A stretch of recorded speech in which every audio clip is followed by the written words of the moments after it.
There's a storm in the Atlantic Ocean making its way west. At this time of year, we're approaching the peak of the Atlantic hurricane season.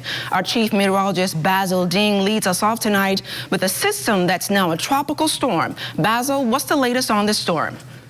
Good evening, LaDawn. Well, the latest are in at 5 o'clock this afternoon. The center of Erin was some 1,635 miles to the east of the northern Leeward Islands, and it continues on that westward track at a good clip, 22 miles per hour. What has not changed is the intensity.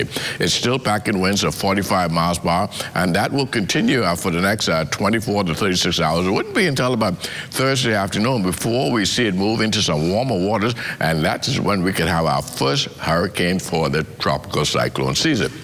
Once that happens, that westward track will continue, and as we look at our forecast cone, we'll start to see a drift towards the north, and that will take place sometime on Saturday. If that does not happen, then the southeast bombers become a good target. As you can see, the southern flank of that cone puts the southeast bombers, the Turks and Caicos Islands, right in the part of Erin. So we'll continue to monitor the system, and we advise you to stay tuned and keep abreast with all of the development that will be coming your way over the next several days. LaDawn. Thanks a lot for that update, Basil. Well, still on Erin, Erin is expected to develop into a hurricane by late Thursday and could impact parts of the region, with meteorologists, including our Basil Dean, keeping a close eye on its track. However, Minister of State with responsibility for disaster risk management, the Honorable Leon Lundy, says although there appears to be no immediate threat, preparations are being made.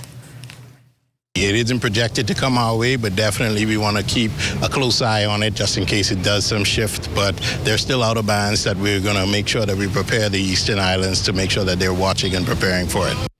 Lundy also was providing an update on national evacuation plans for islands across the archipelago, with each island receiving the necessary equipment and response plan.